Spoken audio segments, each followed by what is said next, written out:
Proceso para la retroalimentación del estudiante en el marco de la estrategia Aprendo en casa. Como sabemos, el contexto de emergencia sanitaria que estamos viviendo ha impactado en la educación, sobre todo en la forma de enseñanza de los y las docentes y en la recepción de aprendizajes de los y las estudiantes. Bajo este marco, se han emitido normativas para establecer criterios sobre el proceso de enseñanza y aprendizaje.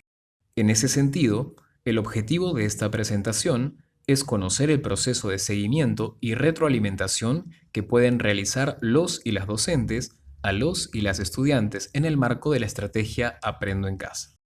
Pero, ¿por qué es importante que el directivo conozca este proceso?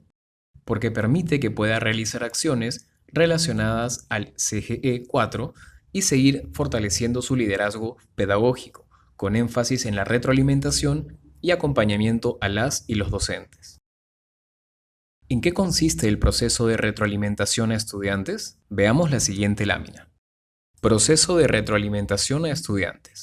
La definición de retroalimentación al estudiante sigue siendo la misma. Sin embargo, en el marco de la estrategia Aprendo en casa, existe un cambio en el proceso para realizarla. Este proceso consta de 4 etapas. Seguimiento de las sesiones de Aprendo en casa.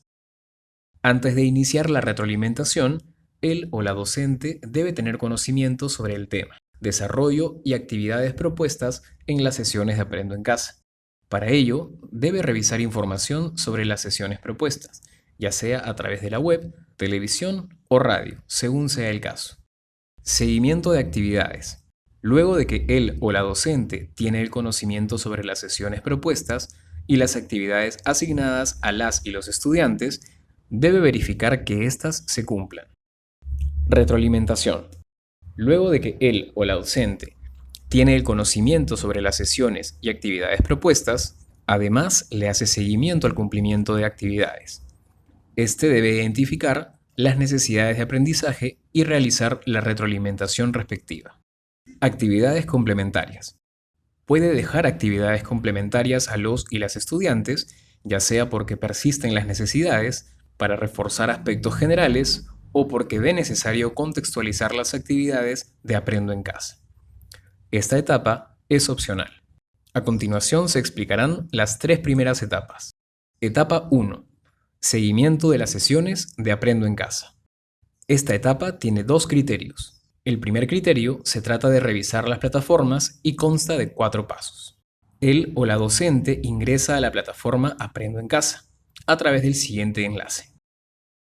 Descarga la programación de la semana.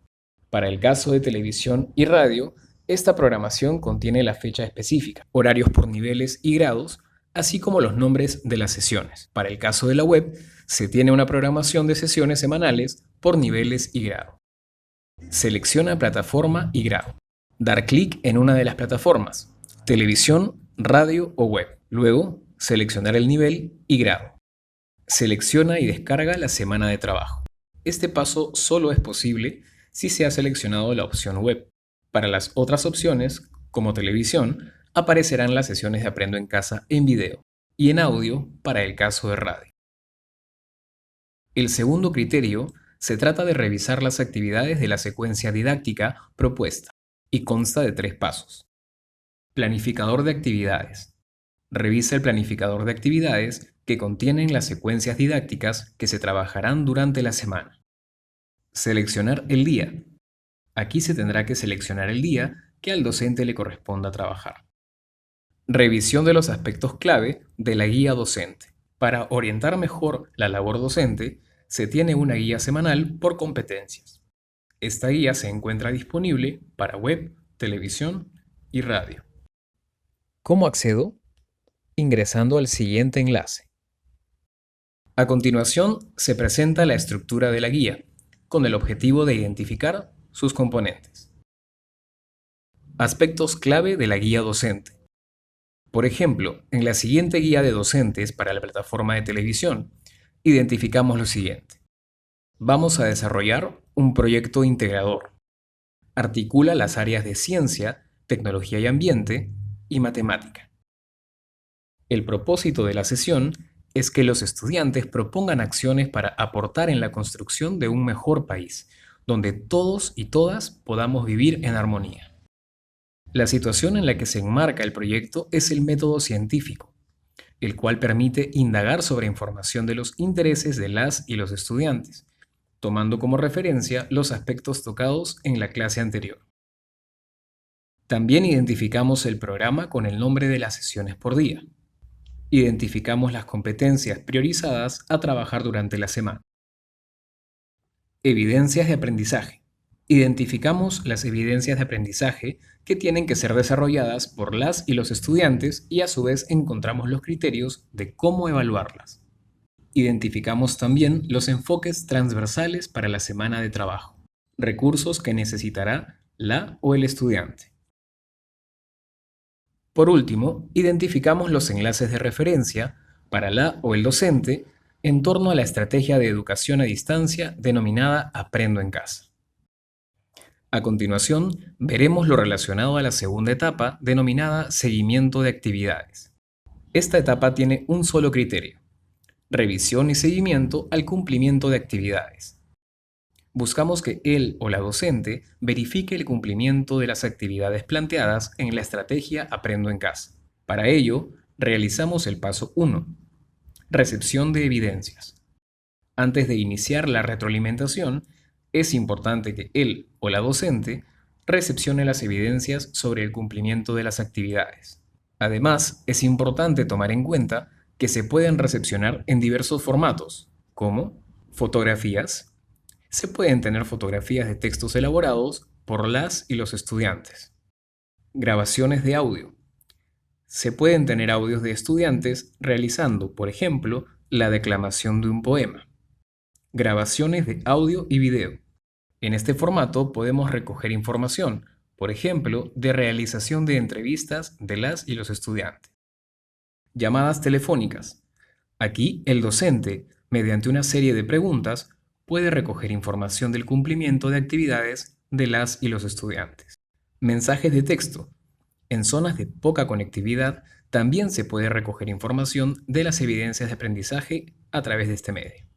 Luego de que la o el docente ha recepcionado las evidencias, puede organizarlas de la siguiente forma. Paso 2. Organización de evidencias. Carpetas. Por ejemplo, creando una carpeta del área. Y dentro de esta, crear carpetas por grado, sección y estudiante. Por consolidado. Luego de tener las carpetas organizadas, se puede obtener una base de datos con el objetivo de poder sistematizar la información. Etapa 3. Retroalimentación. Previamente, es necesario saber que existen dos formas para brindar retroalimentación. Retroalimentación sincrónica, basada en interacciones simultáneas. Se puede dar a través de plataformas virtuales, como Zoom, Webex, Meeting, Skype, etc., o mediante llamadas telefónicas. Retroalimentación asincrónica, basadas en interacciones alternas.